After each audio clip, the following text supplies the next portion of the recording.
Allumé, synchronisé. Bonjour YouTube, comment est-ce que ça va? J'espère que vous allez bien. On se retrouve aujourd'hui dans une nouvelle vidéo et pas n'importe laquelle. Puisque à chaque fois que je porte cette robe ici, on me demande quel est le patron dont est issue la robe. Sauf qu'en fait, c'est une robe que j'ai achetée dans le commerce, dans une petite boutique indépendante, donc ce n'est pas une robe que j'ai cousue. Mais pour vous, j'ai une bonne nouvelle, il y a un patron qui s'en rapproche fortement et on va le coudre aujourd'hui.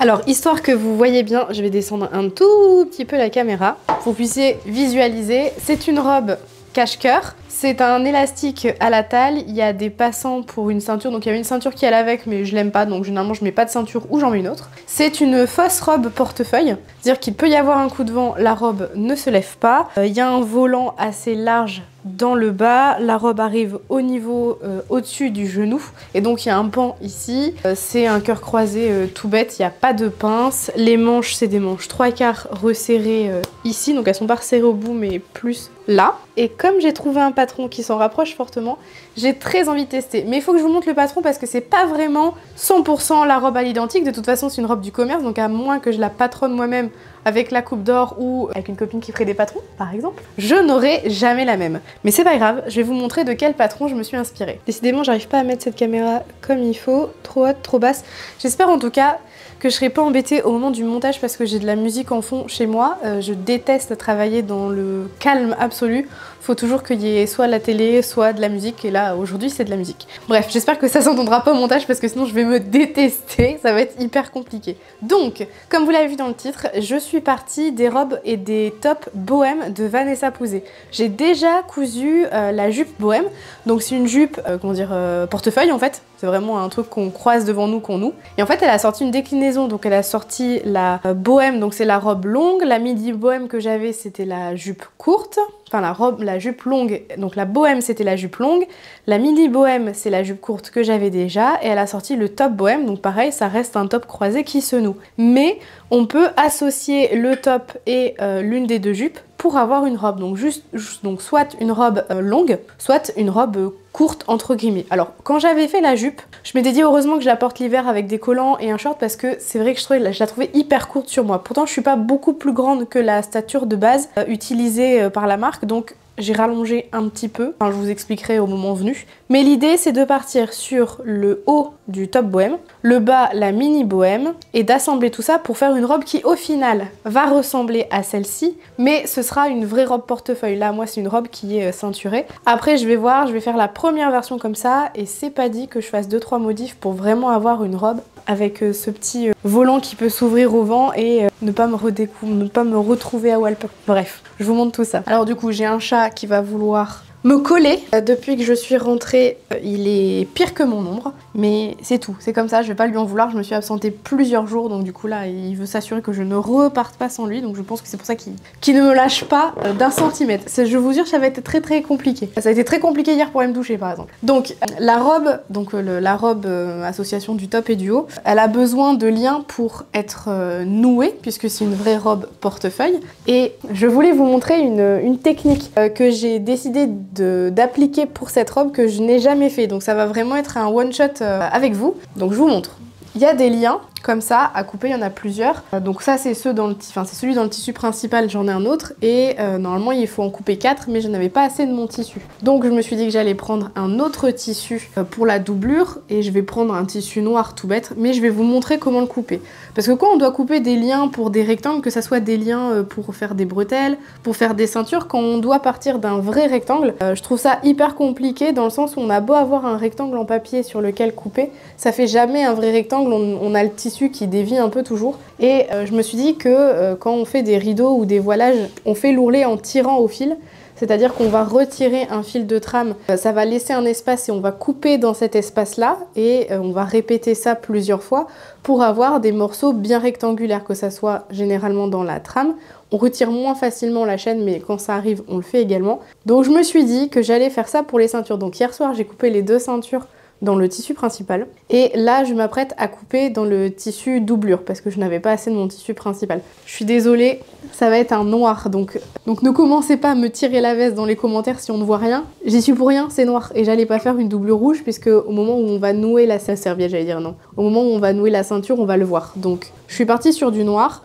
On verra pas forcément grand chose, mais je vous explique comment ça fonctionne. Donc déjà, la première étape, c'est d'aller repasser le tissu et d'aller mettre le chat dans le canapé. Mais ça va être plus compliqué. Alors, j'ai repassé ça sur toute la laisse puisque je dois couper 2 bandes de 8 cm. Je vais même repasser ça en fait. Je pense qu'on verra bien à la caméra que là c'est tout froissé et là non. L'idée pour l'instant, ça va être de faire une entaille et cette entaille, elle va nous servir à tirer un fil pour qu'on soit déjà bien droit sur un côté. Parce que vous voyez, quand on coupe, même si les gens coupent et arrachent comme ça, on suit jamais vraiment un fil de trame. Il y a toujours un petit zigzag. Donc ce qu'on va faire, c'est juste faire une entaille sur le départ. Et ensuite, il va falloir tirer un fil. Alors je vous avoue que d'habitude, je le fais sur des tissus imprimés. Là, sur le tissu imprimé qui était noir et blanc comme ça, on voyait hyper bien parce que comme ça crée un petit décalage, un peu comme quand on tire un fil, quand on fait de la couture ou que le chat saute sur nous, on voit en fait le trait qui décale le dessin. Donc c'est hyper facile pour couper là-dessus. Et là, on est sûr qu'on est bien droit. Normalement, en enlevant un fil ici, je devrais avoir comme un trou. En fait, ça devrait être moins noir, un peu plus clair. Mais comme dans mon tissu, il y a un léger pourcentage d'élastane, je sais pas si je vais réussir à les tirer. Si j'arrive à en tirer un. Donc je vais vous montrer le début. On voit absolument rien noir sur noir. C'est une catastrophe. Je vais essayer en tirant plusieurs. Alors je suis désolée, vous êtes face à la fenêtre, mais l'idée c'est de vous montrer ça. Vous voyez, j'ai fait l'encoche et là on voit qu'il manque un fil. Et bien en fait en tirant comme ça le fil, on va voir la marque. Et je vais pouvoir couper un vrai rectangle avec pas trop de fils qui font dégueulasse sur le côté, genre pas un rectangle avec des trucs comme ça quoi. Je vais faire ça hors caméra parce que concrètement là vous verrez pas grand chose, mais c'était l'idée de vous montrer qu'on pouvait avoir quelque chose comme ça, mise au point, merci. Vous voyez, là on distingue bien le fil qui manque pour couper. Du coup pour faire des rectangles, des bretelles ou des ceintures, je trouve ça trop pratique. Par contre si c'est la première fois que vous le faites, évitez peut-être de le faire sur du noir. On voit pas forcément, voire peut-être sur de l'uni. Parce que moi à chaque fois je l'ai fait soit sur des voilages mais c'était blanc et ça allait tout seul,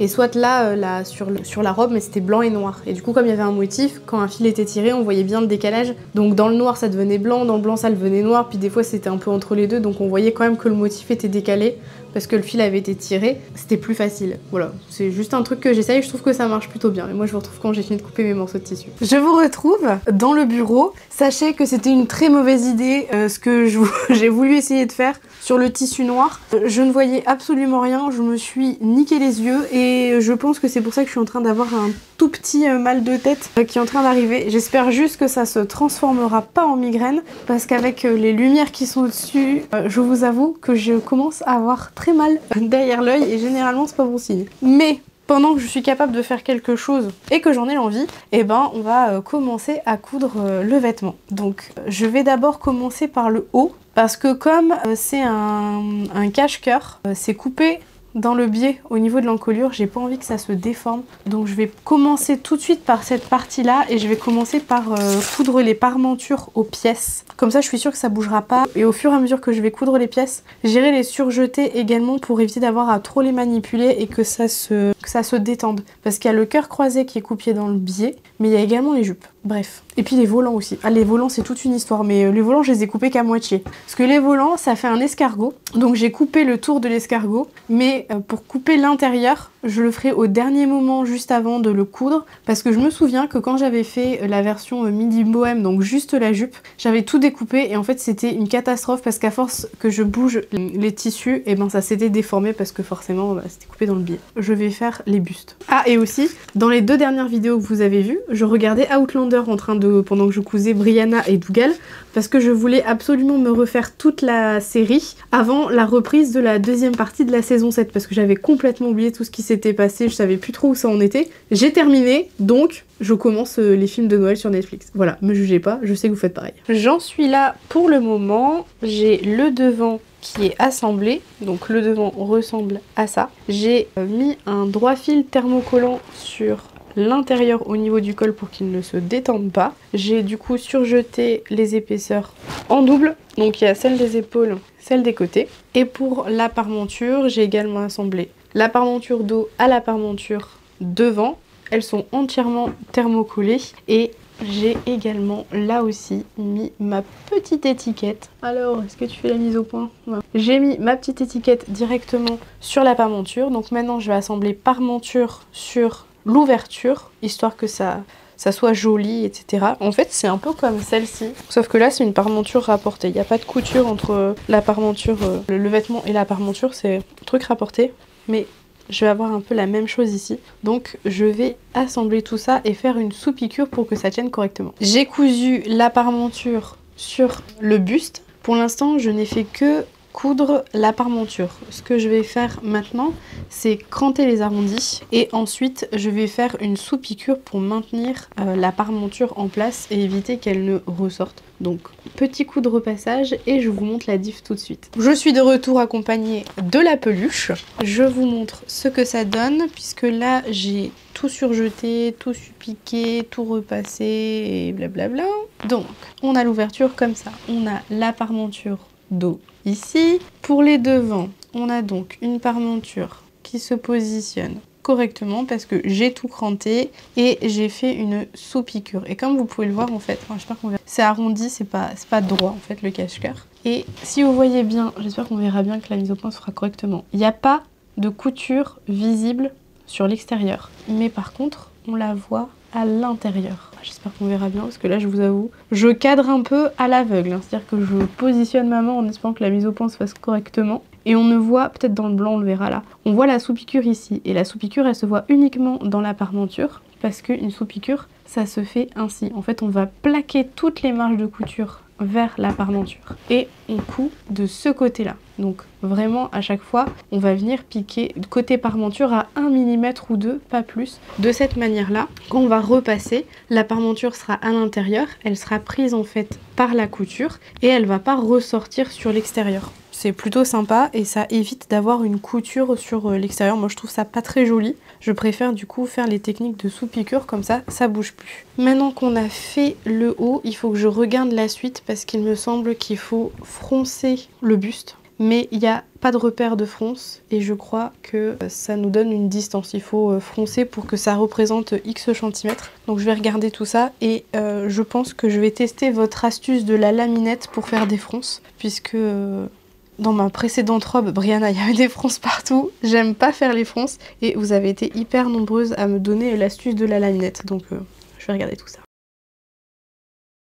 Je vous retrouve, on est le lendemain. Hier soir en fait j'ai pas réussi à continuer, le mal de tête s'est transformé en migraine. Donc dans ces cas-là j'ai pas grand chose à faire à part me mettre dans le noir, couper tous les bruits, m'éloigner des odeurs et dormir et attendre que ça passe. Parce que moi y a rien qui passe à part ça. Donc du coup j'ai pas pu avancer comme je voulais, j'ai pas du tout fait les fronces mais c'est pas grave. J'ai dormi, ça va mieux, je pense que ça se voit à ma tête comme je suis fatiguée. Mais on va continuer. Donc j'ai bien regardé le livret d'explication et effectivement pour froncer le devant il n'y a pas de repère de fronce, donc on n'a pas une largeur par exemple de fronce qui doit tomber sur une autre largeur pour les ceintures ou le bas par exemple. Ils disent juste qu'il faut froncer jusqu'à X centimètres. Donc j'ai sorti la laminette puisque beaucoup m'avaient donné ce conseil pour faire les fronces. Alors je ne sais plus pourquoi j'ai de la laminette sur un dérouloir comme ça, mais je l'ai. Donc on va faire avec, hein. Écoutez, d'après les explications, il faut que je fronce pour que ça atteigne la longueur d'1,20 m apparemment. Donc ce que je vais faire, c'est que je vais faire des repères sur mon... comment dire, sur la laminette.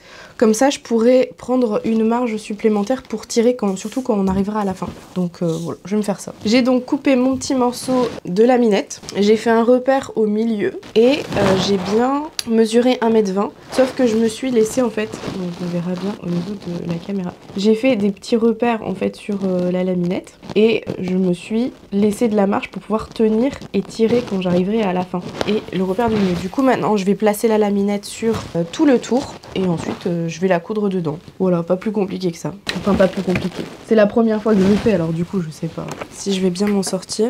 Mais j'avoue, j'entends souvent les gens dire « Ah, je fonce avec la laminette, ça va tout seul. » Je vais peut-être plutôt mettre des pinces plutôt que des épingles. Je pense que ça ira mieux ainsi. Milieu, c'est bon. Ensuite, dans les explications, elle disait qu'il fallait commencer à foncer après la pose de la parmenture. Donc la parmenture va jusque là, donc Je vais commencer ici. Il me faudra, je pense, un peu. Je vais faire pareil de l'autre côté. J'essaie de pas tordre ma laminette. Ce serait bien le genre.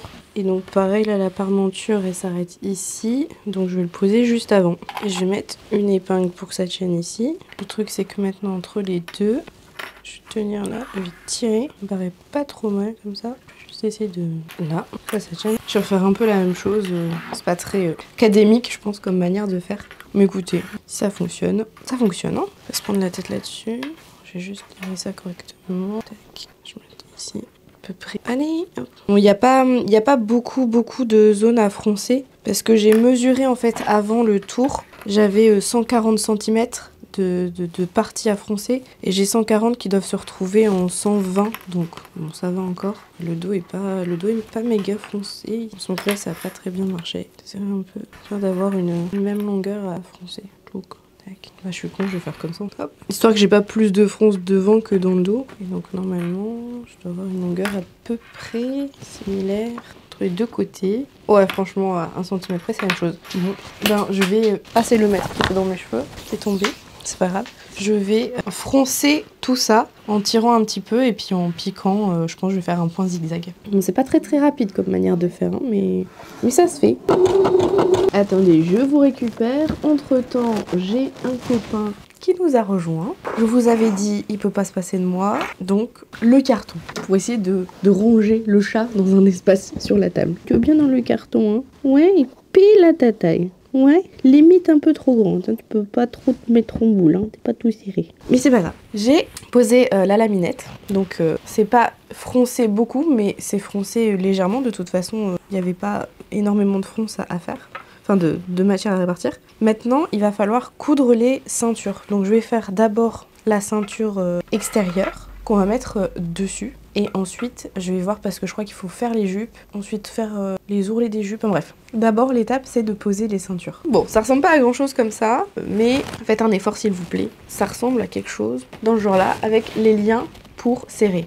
Maintenant, il va falloir faire les jupes. Donc je vais pouvoir assembler les jupes, mais surtout, il va falloir que je découpe les fins des volants, parce que comme je vous l'avais dit, c'était un escargot, mais j'avais pas tout coupé. Sauf que, monsieur le chat, là, tu m'embêtes un petit peu. Hein. J'ai un assez collant, mais trop collant. Là. On va mettre ça ici, en attendant. Hein. Hop. On va mettre ça derrière. Bon, en espérant que ça soit pas trop décolleté, parce qu'ils avaient l'air de dire que c'était bien plongeant dans le patron et qu'on pouvait ajuster le décolleté en faisant des modifications patron, mais n'ayant jamais cousu le haut, je sais pas à combien ça va tomber en profondeur. Donc on va d'abord faire ce test-là, après on verra. Mais je vais d'abord m'occuper des jupes. Mais avant ça, peut-être m'occuper du chat aussi. Hein?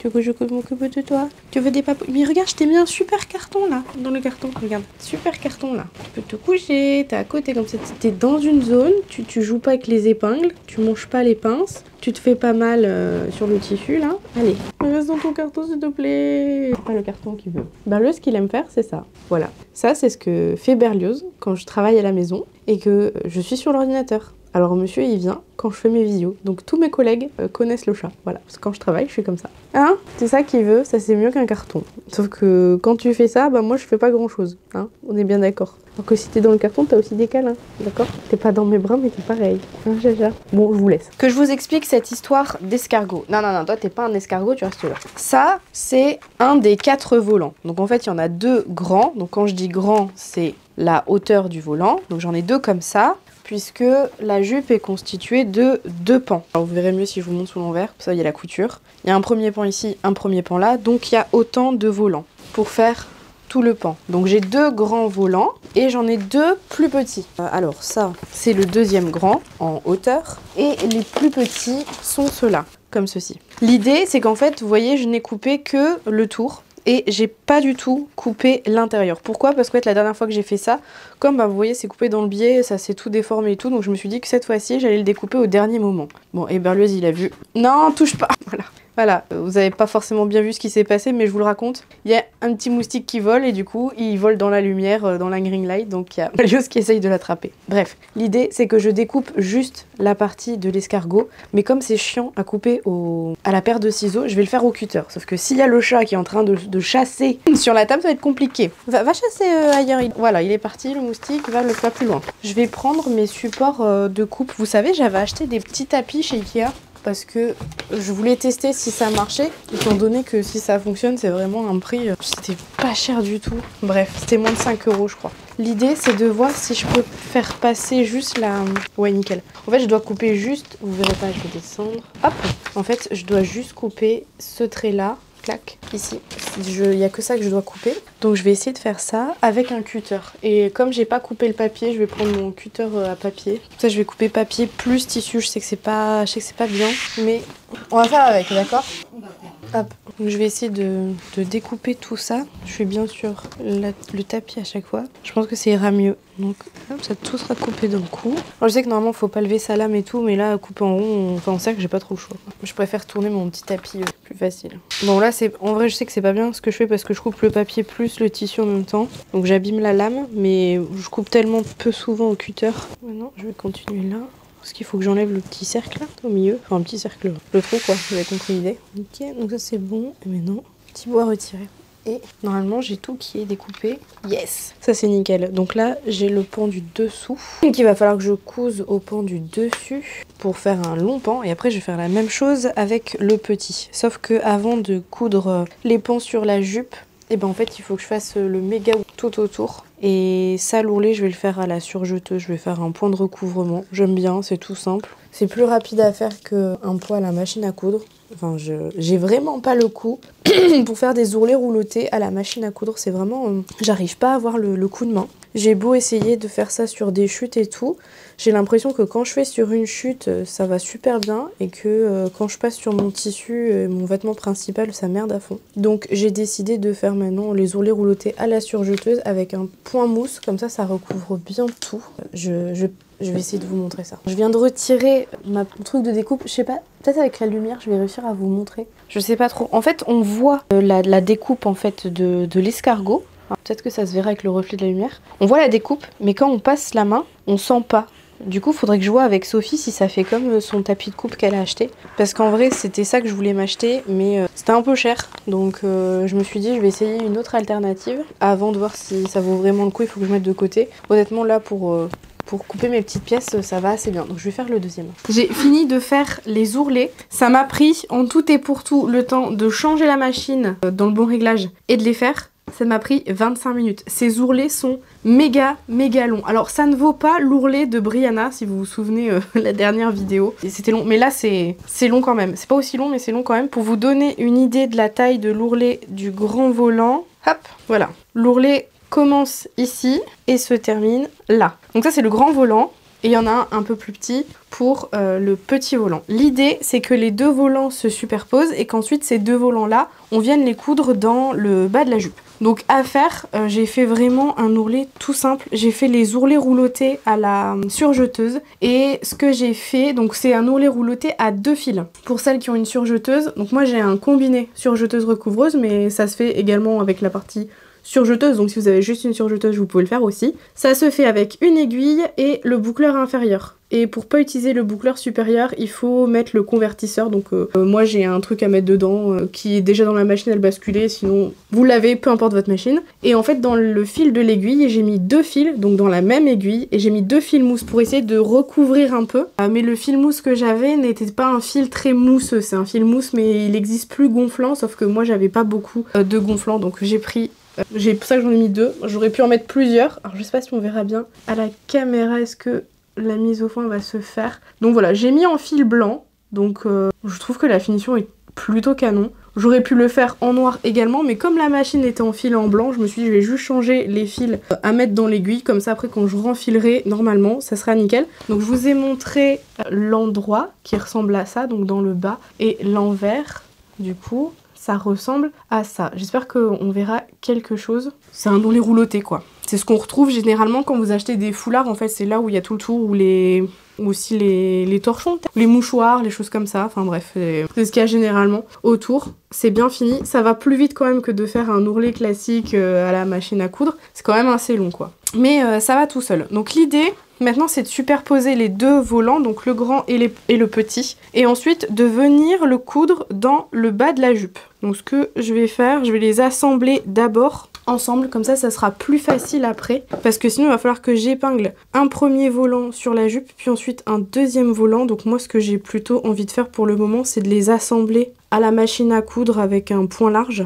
Comme ça j'aurai plus qu'un seul volant à manipuler, ce sera plus sympa sur la jupe. J'espère juste que je me suis pas gourée dans les tailles parce que j'ai fait plusieurs tailles. Ce que j'ai fait, c'est que si je suis le tableau des tailles, je fais un 46. Je fais un 46 au niveau des épaules. Je fais un 48 au niveau de la taille et également au niveau des hanches. Sauf que je me souviens, quand j'avais cousu la version juste de la mini-jupe, je la trouvais courte. Alors forcément vous allez me dire une mini-jupe c'est court, donc forcément Bérengère c'est court là. C'était un peu trop court pour moi, donc ce que j'ai fait, c'est que j'ai coupé les lignes du 46 au niveau des épaules et de l'emmanchure. Et en fait dans l'emmanchure je suis venue retrouver la ligne du 48. Donc après j'ai suivi la ligne du 48 sur le reste des lignes. Mais pour les jupes j'ai coupé la ligne, enfin j'ai suivi le trait du 48, sauf pour la partie longueur de jupe où là j'ai suivi celle du 52. Mais en suivant celle du 52 j'ai forcément également suivi l'arrondi. Donc là où on coud les volants, donc les volants pour le coup je les ai coupés en 52. Donc j'ai du 46 aux épaules, du 48 à la taille, également en circonférence de jupe, mais en longueur de jupe, j'ai la taille 52. Donc bon, je verrai bien. Au pire, je préfère avoir à raccourcir que de me dire elle est trop courte et je vais pas la porter. Donc j'espère que ça ira parce que je vous avoue, j'y suis allée un petit peu au talent comme on dirait. J'espère que sur ce coup-là j'en ai eu parce que sinon j'aurais un peu l'air con. Que les volants n'aillent pas. Bon après comme j'ai fait les plus grands volants, je pourrais toujours les raccourcir. Mais ça fait toujours un peu chier quand on a passé du temps à découper une taille qui au final n'était pas la bonne. C'est juste une histoire de confort personnel, le niveau de la longueur. Je voulais une robe courte au-dessus du genou, mais quand je mets la version jupe, alors peut-être que c'est moi qui la serre trop haute, je sais pas, mais elle est un peu courte pour moi, donc je préfère la rallonger de quelques centimètres, sachant que la différence de longueur entre le 48 par rapport au 52, il y avait de mémoire je crois 5 cm. C'est pas énorme mais ça peut sauver une certaine dignité. Je me suis dit que j'allais faire ça comme ça. Et là, pendant que je suis en train de vous parler, j'ai quasiment fini d'épingler une partie. Donc la robe en fait que je suis en train de coudre s'inspire beaucoup de celle que je porte aujourd'hui parce que j'adore le modèle et j'ai pas trouvé un patron qui reprend 100%, mais là ça va se différencier parce qu'il va y avoir en fait 2 étages de volant. J'espère qu'on verra bien du coup à la caméra. Ouais, on verra bien. Ça va faire 2 étages de volant là où moi j'en ai qu'un seul sur ma robe, mais c'est pas grave, ça fait un petit truc qui change. Donc je continue d'épingler tout ça. J'ai fini d'assembler les 2 volants ensemble, donc ça ressemble à quelque chose comme ça. Je trouve ça hyper mignon. Alors j'aime trop comme ça. Après, à savoir si je vais mettre sur la jupe, c'est une autre histoire. Mais pour l'instant, j'aime bien. Donc maintenant, l'idée, c'est de venir fixer ça sur tout le tour de la jupe. J'espère que au niveau des mesures, je me suis pas gourée. Sinon, je serai obligée de raccourcir. Mais on va faire en sorte que ça marche. On va croiser les doigts pour que ça marche. Alors, je vais faire en sorte aussi de pas mettre toutes les coutures du même côté. Hop. Je suis battue sur mon poignet. Épingler ça et puis c'est parti pour épingler tout le volant sur le tour. J'ai épinglé les volants sur la jupe mais ça ne va pas jusqu'en haut, vous voyez ça s'arrête à peu près à une douzaine de centimètres du haut. Je suis allée vérifier dans le livret d'explication et normalement le volant va jusqu'en haut pour un côté, sur le côté qui est sur le dessous, mais ne va pas jusqu'en haut de l'autre. Donc c'est pas grave, le volant ira pas jusqu'en haut, mais je pense que sur les 10 cm on le verra pas, ça sera vraiment en haut. Et peut-être que ça ne fera pas trop de volume au niveau des hanches, ce qui est pas trop mal. Donc je vais juste coudre les volants, comme ceci. Alors, je vais essayer, parce que bon, vous voyez un peu là, mais vous allez mieux voir. J'ai surjeté les bords et tout, et je suis en train de me dire, je vais voir si au niveau longueur, ça va. Attendez, vous voyez rien.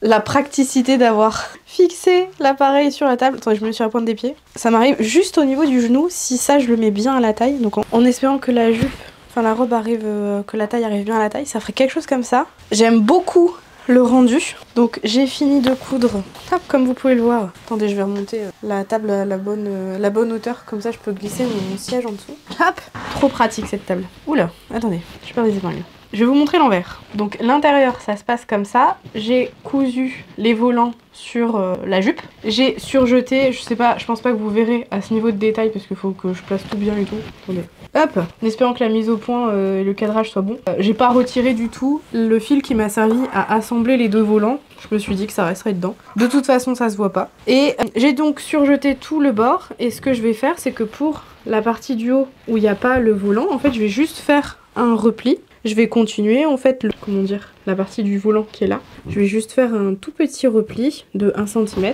Je vais le marquer au fer. Et ensuite, je vais faire une couture pour que l'ourlet reste en place. Comme ça, ça fera pas trop moche. Et le bord sera fini correctement. En fait, j'ai décidé de faire un truc un petit peu plus long que juste piquer l'ourlet là où il n'y avait pas de volant. Donc ça me prend juste un peu plus de temps, mais ça va être tout aussi joli. Et oui, je vais très lentement parce que quand je fais ce genre de surpiqûre, quand je vais trop vite, la piqûre est pas droite, je préfère aller tout doucement. Et c'est ce que j'adore en fait sur ma machine, c'est qu'il y a un variateur de vitesse qui fait que même si j'appuie à fond sur la pédale pour faire avancer le mécanisme, et ben le fait qu'il y ait cette pédale, enfin ce bouton de variateur de vitesse fait que la vitesse va pas trop vite. Et ça, c'est trop bien parce que vous voyez ça c'est la vitesse à fond, pleine balle quand je suis au variateur de vitesse minimum. Ça me laisse le temps de bien placer mon tissu à chaque fois, de m'assurer qu'il n'y ait pas de faux plis, etc. Et je trouve ça hyper pratique. C'est un peu l'avantage des machines électroniques, je trouve. Je pense que vous l'aviez deviné, en fait j'ai surpiqué les volants. Donc j'ai tout repassé en mettant sur l'arrière, vous comprendrez mieux. J'ai mis toutes les marges de couture vers le haut, comme ça, en repiquant en fait juste au-dessus de la ligne de couture. Eh bien les fronts se sont plaqués, enfin les fronts, non, les volants sont plaqués. Et comme je devais faire une couture en haut ici pour maintenir l'ourlet et que ça se prolongeait en fait dans la couture, je me suis dit allez vas-y, je fais un tour en entier, comme ça ça fera pas juste une couture au début et une à la fin, on sait pas trop pourquoi, même si je doute que les gens vont se demander pourquoi parce qu'il faudrait vraiment avoir l'œil dessus, mais moi je me suis dit que comme ça fait juste une piqûre tout le long et comme ça on le voit pas, et je trouvais ça hyper canon. Donc maintenant, l'étape suivante, c'est d'assembler ça au buste avec la ceinture. Mais comme pour la robe Brianna, je vais mettre ça de côté et je vais d'abord m'occuper des manches parce que sinon après, à manipuler, ça sera hyper chiant. Pour ma version, rien de bien compliqué. J'ai pris la version manches longues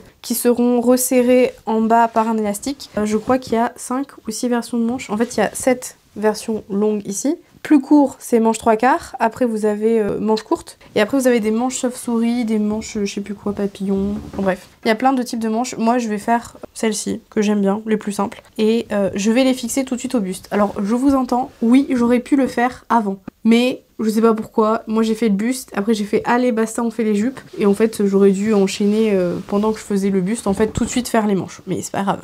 Ça va me prendre quoi? Un quart d'heure. Les manches sont assemblées.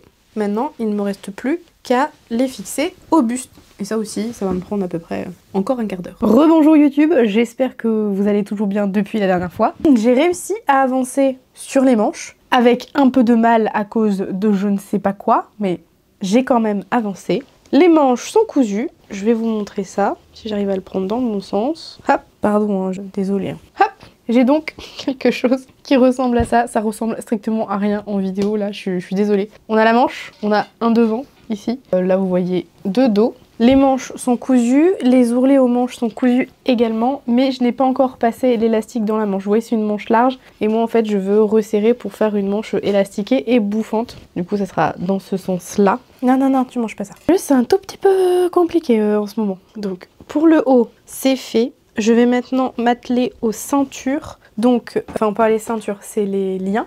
Pardon, excuse-moi. Merci. J'ai donc cousu les liens, ils sont là. Ils sont en bas des devants. En bas, oui c'est ça, en bas des devants. Et il faut que je couds maintenant les liens doublure avant de coudre la jupe, puisqu'il faut que je prenne la jupe en sandwich entre les deux liens. Donc comme j'ai déjà fait les liens ici, je vais faire ce en noir. Et bien ma foi, on s'approche de la fin. Alors comme ça ressemble pas à grand chose, je vous l'accorde. Petit fil là, mon fil de front. Hop. Mais j'ai cousu les jupes à la ceinture. Donc on a la jupe ici qui est cousue. Vous voyez la bande noire, c'est la ceinture doublure, donc à l'intérieur. Et en fait, il faut maintenant que je retourne les ceintures, puisque là, en fait, vous voyez, le bord est surjeté. Il faut que je retourne ces bords-là pour ensuite venir coudre avec un point invisible à la main l'intérieur de la robe et je pourrai la porter parce qu'en fait il reste que ça à faire, ça et mettre les élastiques dans le bas des manches. Donc je vais m'atteler à retourner tout ça et puis je pense que la prochaine étape ça sera de vous montrer à quoi ressemble la robe terminée parce que je crois qu'il ne me reste plus rien d'autre à faire. Bon après je vous dis que ça à faire mais à chaque fois qu'il faut retourner des liens je galère de fou. Donc là je vais les retourner grossièrement. Je vais faire ça à la main quoi. Mais ensuite il va falloir que je les repasse bien dans les angles pour que ça soit hyper propre. Alors il y a deux finitions possibles pour les liens. Moi je suis restée tout bête, hein, j'ai fait rectangle comme ça. Mais dans le livret d'explication, c'est dit qu'on peut faire en pointe, qu'on peut faire en arrondi, qu'on peut faire en rectangle et qu'en fait la forme qu'on souhaite faire pour la fin des liens, c'est à nous de la donner comme on veut quoi. Donc il y a la longueur des liens qui sont donnés mais si on veut changer la finition, il suffit juste de faire des formes différentes. Je me suis pas embêtée parce que de toute façon ça va être noué, on verra pas le détail. Donc je me suis pas vraiment embêtée avec ça. Je me suis juste bien concentrée pour que ça soit bien terminé au bout. Et je n'ai pas cranté les angles parce que à chaque fois que je fais ça, ça finit par s'effilocher dans le coin. Donc en fait je les ai bien repliés de manière à ce qu'ils se placent correctement. Et en fait avec une épingle, je vais juste bien replacer mon coin. Ça m'évitera qu'au bout de quelques lavages, j'ai les fils qui s'effilochent dans les angles et que je me retrouve avec une ceinture complètement ouverte. Donc je vais repasser tout ça et j'espère pouvoir faire un essayage rapidement. Mais bon, vous verrez pas la différence puisque vous aurez le montage tout bientôt.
J'avais oublié le micro et vous m'avez rien dit. J'utilise cette colle là, petite mise au point s'il te plaît, cette colle pour sécuriser en fait les boutonnières et je vais vraiment en mettre juste sur les deux côtés. Là où j'ai donné le coup de ciseau. C'est de la colle anti-effilochage. Je ne sais pas si on peut le remplacer par une autre colle, mais moi depuis que je fais ça sur toutes mes boutonnières, j'ai pas le fil qui commence à partir, c'est plutôt pas mal. Elle sèche assez vite. L'idée c'est vraiment de laisser la boutonnière fermée, de mettre la colle et une fois qu'elle est sèche, là vous pouvez l'ouvrir parce que si vous laissez sécher avec la boutonnière ouverte, enfin en forçant l'ouverture, ça va rester ouvert, ça va pas être beau une fois que ça sera sec. Donc là, j'ai fini la boutonnière. Là, normalement, je peux la porter en la fermant. Mais ce qu'il me reste à faire, eh bien, c'est de fermer à la main la fermeture, enfin la doublure de la ceinture. Donc, ce que je vais faire pendant que ça sèche, c'est que je vais épingler la doublure de la ceinture. Je vais le mettre proprement.